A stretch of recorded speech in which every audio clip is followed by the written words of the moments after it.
King révèle son secret et tout le monde est choqué. Le secret de Saitama, littéralement révélé. Aujourd'hui, on se retrouve pour la review du chapitre 192 de One Punch Man. Mais avant ça, laissez-moi vous introduire le sponsor de cette vidéo. CyberGhost VPN et ses 38 millions d'utilisateurs et presque 5 sur 5 sur Trustpilot. CyberGhost VPN peut vous faciliter l'accès au catalogue japonais de Netflix qui propose bien plus d'animés ou parfois même des sorties exclusives de films d'animation bien en avance. Mais aussi à YouTube Premium qui est selon moi essentiel de nos jours. En mettant un VPN en Argentine ou en Inde, vous verrez une assez grosse différence de prix. On parle là de moins de 2 € par mois pour un mois d'abonnement YouTube Premium. Vous serez aussi bien évidemment en bien plus grande sécurité avec un VPN, que ce soit sur la Wi-Fi de l'hôtel, de la bibliothèque ou bien même de l'université. Vous pouvez partager un compte avec plus de 7 personnes au total et c'est disponible sur tous vos appareils préférés, que vous soyez sur Mac, Android, iOS ou bien même Windows. C'est accessible à tout le monde en quelques clics et sans problème. Vous pourrez sans problème tester par vous-même car vous êtes satisfait ou remboursé sous 45 jours et vous avez un service disponible 24/7. Utilisez le lien en description pour vous abonner à CyberGhost VPN et bénéficier de 84% de réduction ainsi que de 4 mois offerts. Profitez de l'offre. Déjà pour commencer, c'est quoi cette cover de zinzin là? Saitama qui s'entraîne normal avec 2 trous noirs au bout de la barre. Il a même pas l'air de galérer en plus vu l'expression de son visage. Sachant qu'un trou noir fait 10 à 20 fois la masse du soleil. Je vous laisse imaginer la dinguerie. Quand on voit que des héros comme Bang ou Bomb s'entraînent dans la montagne, on peut que se dire que Saitama est sans égal. 2 trous noirs frérot, c'est trop. Dans le dernier chapitre, souvenez-vous, on s'était laissé sur King qui s'était rendu au dojo de Bang, afin de demander à Bang de l'entraîner et de l'aider à devenir plus fort. King était sur le point de révéler son secret à Bang. Dans ce chapitre, Bang va essayer de comprendre ce que veut dire King par devenir plus fort. Il lui dira qu'auparavant, lui aussi était invincible. Il avait envie de redémarrer un nouvel entraînement. Il ne savait pas exactement comment il devait vraiment utiliser ses pouvoirs. Et on va apprendre quelque chose de très intéressant. Bang nous dira qu'avant il avait le même état d'esprit que Garou. Et on peut un peu mieux comprendre pourquoi Garou est devenu comme ça. Bang l'a indirectement influencé car il lui a sûrement partagé son ancienne expérience. Et surtout, il a dû lui partager la façon dont Bang s'est stoppé, avant de briser son limiteur par peur des conséquences. Je comprends un peu mieux pourquoi Bang avait décidé d'aider Garou avant le raid face à l'association des monstres. Lorsque King lui révélera l'opération malgré la confidentialité de celle-ci, Bang pense que c'est impossible, que personne ne peut devenir un pilier et faire peur à toutes les menaces par sa simple présence. Pourtant, je suis sûr que Saitama est vraiment une blague, car à lui tout seul, il peut débunker tous les arguments de Bang. Car Saitama incarne cette figure invincible et hors de portée. Bang pense que maintenant, étant donné que les menaces se font de plus en plus nombreuses, au lieu de chercher à devenir plus fort et encore plus fort, pourquoi ne pas ouvrir la voie aux personnes plus faibles, en les entraînant comme il le fait déjà par le biais de ce dojo. Bang va lui proposer d'entraîner avec lui les prochaines générations et de le rejoindre dans son dojo. King va tout avouer, mais en fait ça peut porter à confusion, car il dira sur un air menaçant que son problème est bien plus grand que ce qu'il pense. Je suis faible, je ne suis pas l'homme fort que tout le monde pense que je suis. Et c'est la réalité, King n'est pas du tout, mais alors pas du tout aussi fort que ce qu'on lui attribue comme qualité. Tout était un gros mensonge. Tout, il est totalement giga faible. D'ailleurs au passage je vous invite à aller voir ma dernière vidéo qui parle de King, c'est pile le bon moment pour parler de ce personnage, donc je vous invite à aller la voir,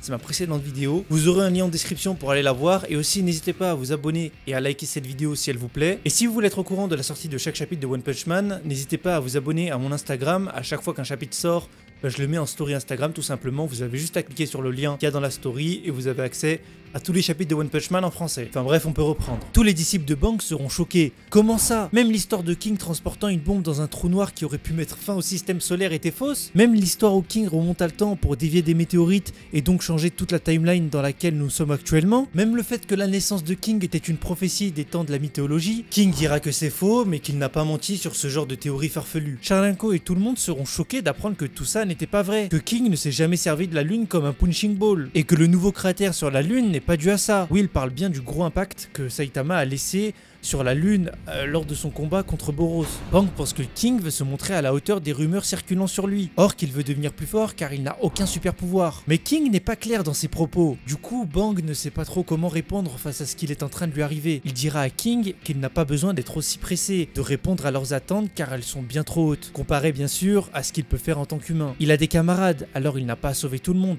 il peut assumer ne pas être le plus fort. Bang pense que King veut devenir comme Garou, une sorte de symbole de terreur. Bang est content que King se soit confié à lui sur ses faiblesses. Tant qu'il sera conscient qu'il n'est pas invincible, il ne perdra pas la raison. Mais King continuera de dire à Bang qu'il a faux sur toute la ligne. Il ne parle pas du tout de la même chose que Bang. Tout ça est un gros malentendu. Voyant qu'il n'obtiendra rien de Bang, King décidera de partir voir Bomb sous les conseils de Bang. Il y a encore un malentendu car King a dit qu'il voulait devenir fort, mais à une dimension beaucoup plus moindre. Et Bomb comprendra que King veut des pouvoirs d'une toute autre dimension. Encore un sombre malentendu qui causera du tort à King. Il dira à King que s'il cherche une puissance d'une toute autre dimension, il n'est pas la bonne personne à qui se référer car il n'est pas aussi fort que King. Bomb lui expliquera que contrairement à Bang, son attaque n'est pas basée sur les contres, mais sur une attaque rapide et directe, pouvant tuer un adversaire en un coup avant du coup que l'adversaire fasse son premier mouvement.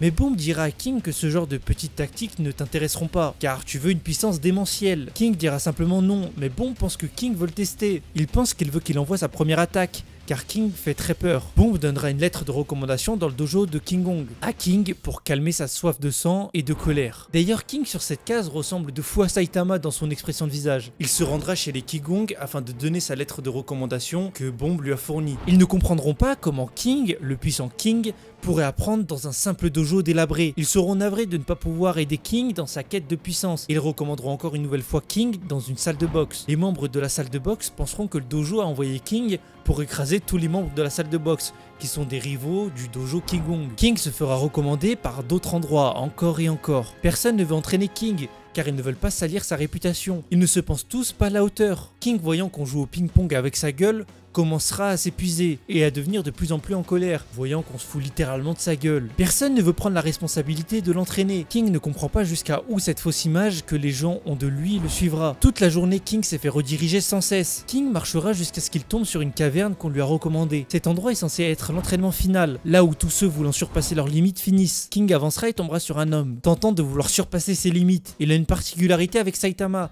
Cet homme perd ses cheveux, comme Saitama. King pensera que c'est une momie et partira en courant. Il théorisera et pensera que c'est un entraînement comme dans les animes, où il suffit de penser à son passé et de surpasser tous nos freins psychologiques. L'homme se réveillera en pensant avoir entendu quelqu'un. En rentrant, King croisera Manako, qui est toujours en vie. J'espère qu'on le reverra aux côtés de Saitama ou de Flashy Flash. Mais parlons du mec momifié.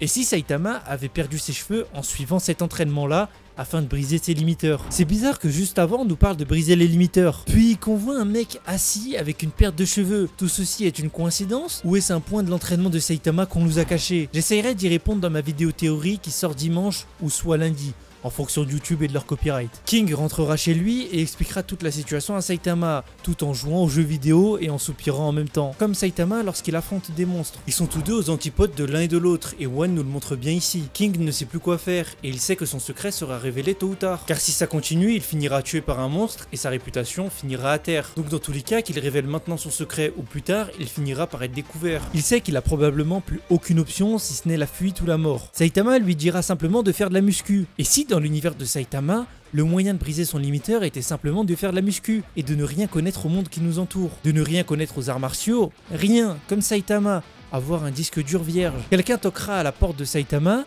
il se lève pour aller voir qui sonne chez lui et en ouvrant la porte, il vit Fubuki qui prend Saitama pour un chien en lui donnant du bœuf de qualité comme récompense s'il rejoint son groupe. L'intention n'est même pas pure, mais Fubuki semble obsédée par Saitama, mais pas par amour, mais par simple envie de s'hisser au sommet. Elle n'a pas changé. Et je pense qu'elle est loin d'être prête à devenir l'amie de Saitama. Ça se voit qu'il en a marre. Il lui a déjà dit plein de fois de ne plus compter sur les autres. Fubuki dira à Saitama que c'est pas des manières de la saluer, mais il s'en contrefout. Tout ce qui l'intéresse actuellement, c'est de se reposer. Elle ne veut apparemment pas que Saitama rejoigne son groupe par rapport à sa force, mais elle pense qu'il fera un bon stimulus dans son groupe, qui a pour objectif de viser les classes A. Mais on n'est pas con. Si elle vient vers Saitama, c'est uniquement car il est actuellement un classe A. Et vu sa force, son objectif sera très vite atteint. Rover attrapera le bœuf de Fubuki, et elle essaiera de reprendre le bœuf. En ce faisant, elle va avoir l'impression de déjà vu, car Rover était autrefois un chien géant que Garou avait déjà rencontré avec Tareo. Il a certes perdu sa taille monstrueuse, mais il est toujours le même. Et c'est drôle que ce soit un chien qui ait attrapé le cadeau de Fubuki, car en vrai, elle prenait vraiment Saitama pour un kleb, à lui donner du pâté comme récompense. Comme s'il était un chien avide de nourriture et content pour de la merde. Saitama reste un humain pas facilement corruptible. Rover suivra Fubuki qui partira pour aller affronter un monstre en courant à plus de 100 km/h. Elle se mettra à affronter un monstre en arrivant sur les lieux, et Voyant qu'elle galérait, Rover finira par l'aider en envoyant un gros rayon destructeur sur la menace. Rex rejoigna le groupe Blizzard, qui les aidera je pense à devenir bien plus qu'un groupe de classe A, car Rex est le chien le plus puissant du monde. Ce chapitre nous montre bien que King, s'il va devenir plus fort, c'est pas en se faisant entraîner par d'autres personnes, mais je pense que c'est en suivant l'entraînement de Saitama. Personnellement, King ce ne sera pas un Bomb V2 ou un Bang V2, mais il trouvera son propre style et il développera ses propres pouvoirs. Peut-être en rejoignant les Néo-Héros et en se battant avec une armure. Perso, je pense que ça peut arriver, mais je reste plus sur la théorie que King s'améliorera en s'entraînant comme Saitama. Je trouverais ça un peu facile que King revêtisse une armure et devienne super fort d'un coup. Mais il y a moyen que ça arrive et que les Néo-Héros nous réservent quelques surprises. En tout cas, n'hésitez pas à me dire en commentaire ce que vous avez pensé de cette review et selon vous, quelle va être la suite de ses aventures. Est-ce que King restera un éternel chanceux sans pouvoir ? Ou est-ce que King réussira à développer l'entraînement de Saitama et à l'approfondir? Personnellement, je vous invite vivement à aller voir ma dernière vidéo qui parle de King et qui retrace tout son parcours. Ça vous aidera à comprendre ses réelles motivations et son réel pouvoir et comment il va l'améliorer. En tout cas, c'était Kyoshi, merci d'avoir regardé cette vidéo. Je vous dis à la prochaine. Ciao.